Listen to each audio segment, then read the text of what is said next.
Assalamualaikum warahmatullahi wabarakatuh. Salam sejahtera untuk kita semua. Hari ini kita masuk di pertemuan keempat di mata kuliah manajemen proyek. Sesuai yang kita agendakan di awal, bahwa pertemuan keempat ini kalian akan diberikan materi terkait dengan pembentukan tim proyek. Nanti untuk presentasi dilanjutkan kembali di pertemuan ke-5. Hal-hal yang memang perlu dilaksanakan dalam pembentukan tim proyek apapun itu ya, baik di organisasi maupun di jasa, konstruksi ataupun hal yang lainnya, memang ada beberapa hal yang perlu diperhatikan oleh pemimpin proyek biasanya ya. Nah, terkait dengan pembentukan tim proyek ada beberapa kebutuhan ya yang harus diperhatikan oleh seorang pemimpin di dalam pembentukan proyek itu. Yang pertama itu adalah kompetensi ya. Kompetensi itu terkait di dalamnya ada pengetahuan ya, ada paham terhadap apa yang kalian laksanakan, understanding, kemudian skill, kemampuan, ada value, ada nilainya, kemudian ada perilaku dan ketertarikan.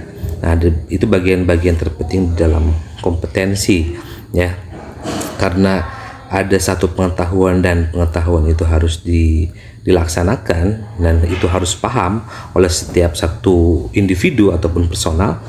Jadi kaitannya kebutuhan yang harus diperhatikan ya di dalam pembentukan tim itu adalah dia mengetahui berbagai pengetahuan nih, sesuai dengan bidangnya.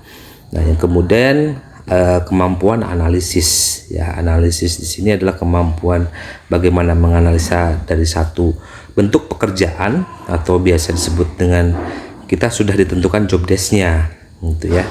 Jadi di dalam pembentukan tim proyek ya, ketika Anda misalkan ya, Anda ini sebagai pemimpin proyek, nah tentunya Anda ini memiliki hak ya, memiliki hak untuk memilih anggota timnya itu siapa saja.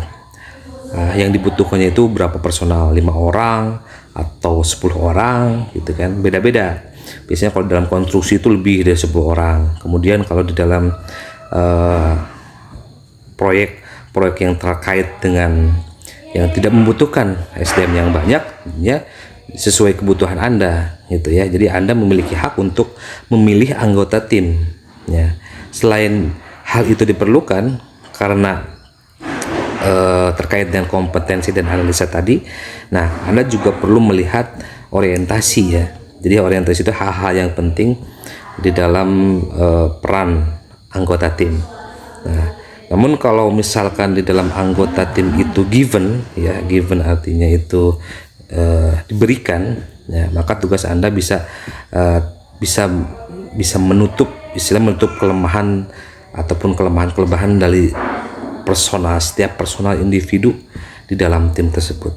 Nah sampai saat ini ya, di dalam memilih anggota tim ya, cara yang paling sering biasanya yang sering dilakukan yaitu berdasarkan intuisi ya. Intuisi, kemudian pengamatan sehari-hari yang terkait dengan kinerja seseorang ya, biasanya individu atau bisa juga anggota tim. Biasanya itu dibentuk oleh manajemen. Tentunya di sini harus ada peran anggota tim untuk mensukseskan ya, menumbuh kembangkan daripada sebuah tim yang akan dibentuk gitu. Jadi ini basically-nya. Nah, dengan melihat komposisi peran yang ada di dalam sebuah tim ya, tentunya kalian nantinya akan kalian menjadi pemimpin dapat ya bisa memprediksi ya, apakah tim tersebut akan sukses atau gagal. Berarti kalian harus bisa membaca, istilahnya mengikro, membaca ataupun memprediksi sesuatu yang kedepannya apakah ini berjalan lancar ataupun tidak lancar. Nah, dasar penemuannya adalah bahwa setiap individu ya atau personal berdasarkan sifat-sifat pribadinya pasti memiliki satu atau lebih peran yang disukai gitu. Nah, untuk bisa membentuk tim yang efektif itu seorang pemimpin itu di mana saja ya, dalam hal implementasi proyek ataupun dalam organisasi ya, seorang pemimpin itu harus mampu menyeimbangkan peran dari anggotanya sehingga kontribusi dari setiap individu itu akan maksimal gitu ya. Jadi peran anggota tim itu harus dimaksimalkan. Nanti ada tahapan-tahapannya ya. Nah, kalau kita lihat dari tahapan pembentukan timnya itu ada istilah forming ya. Pada tahapan forming ini, tugas utama dari seorang pemimpin itu dia mengkolaborasi ya,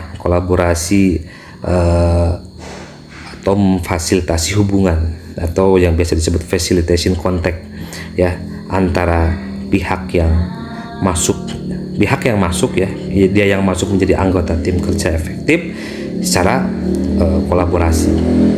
Nah, hal ini penting karena untuk menghilangkan kekakuan ya, karagok misalnya kalau dalam sebuah pembentukan tim pada awal mulanya itu.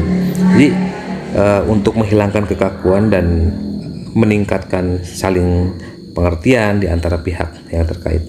Nah, kemampuan ini membutuhkan keahlian dan keterampilan berkomunikasi ya, dan memfasilitasi komunikasi antar pihak. Nah, itu yang pertama itu forming. Jadi forming itu bagaimana kalau kalian sebagai pemimpin, dia harus memilih orang-orang yang dipandang menurut Anda itu cakap di bidangnya. Forming. Jadi mengkolaborasikan ataupun memfasilitasi hubungan ya. Jadi pembentukan tim, jadi merekrut SDM yang khusus di bidang lapangannya ataupun khusus di bidang kantornya, itu bagian daripada forming. Kemudian yang kedua adalah pada tahapan storming ya. Nah, tugas utama dari seorang pemimpin kolaborasi itu adalah bagaimana dia mengelola konflik yang mungkin terjadi. Nah, hal ini sangat terkait ya dengan kemungkinan terjadinya konflik pada tahap ini ya.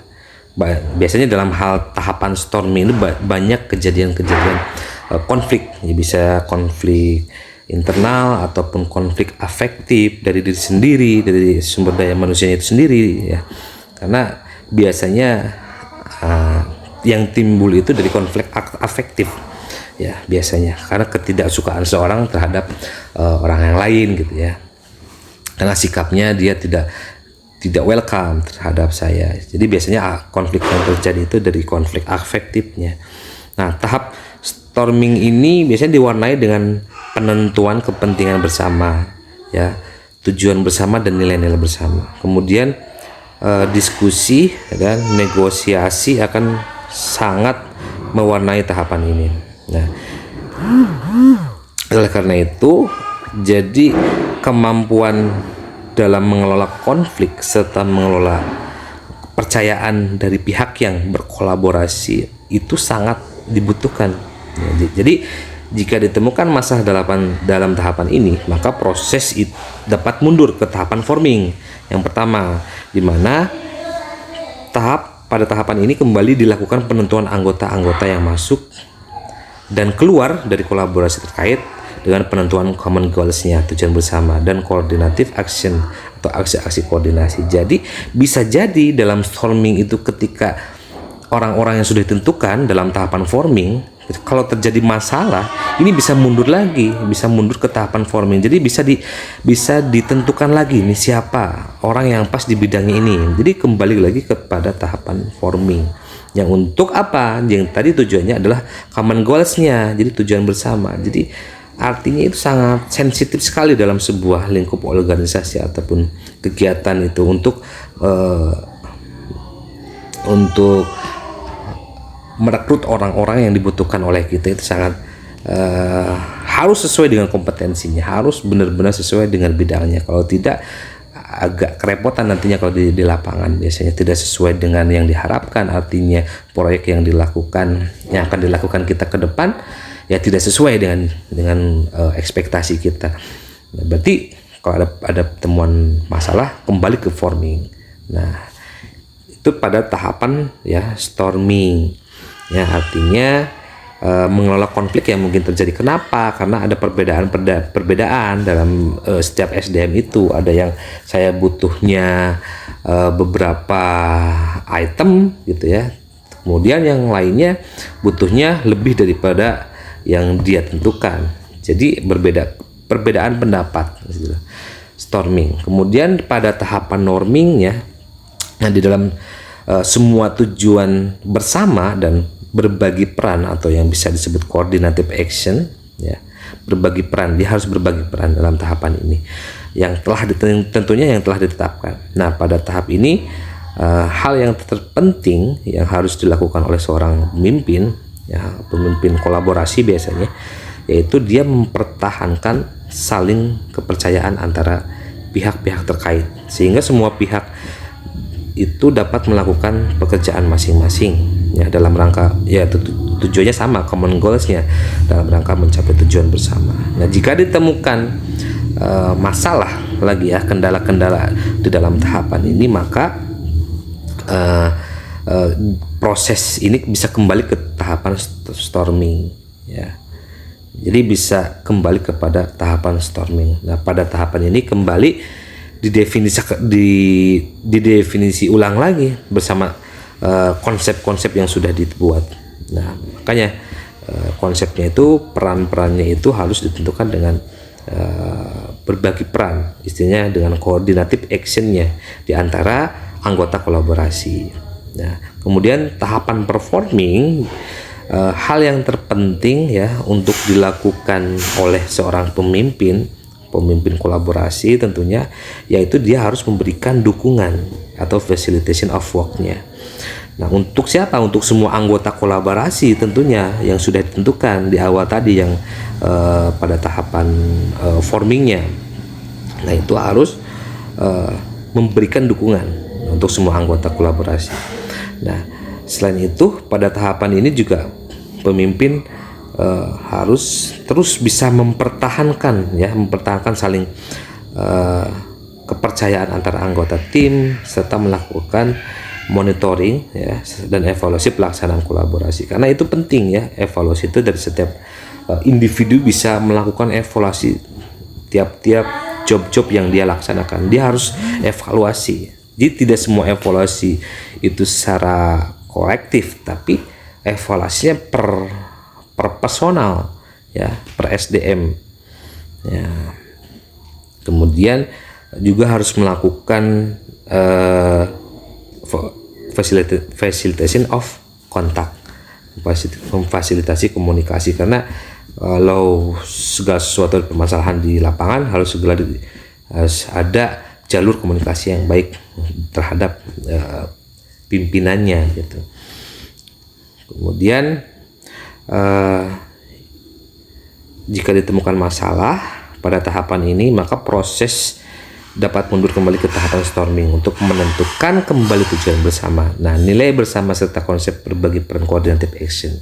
Nah, ini ya bagian ataupun tahapan-tahapan di dalam membangun sebuah tim yang efektif, apapun itu, dalam organisasi ataupun dalam melaksanakan kegiatan proyek, dalam skripsi tentunya bisa kalian membentuk tim agar proses penyelesaian skripsi Anda juga bisa selesai karena ada dukungan-dukungan dari peran-peran tersebut. Nah, gitu. Jadi tahapan inilah yang biasanya dilakukan dalam sebuah kegiatan ataupun pelaksanaan proyek.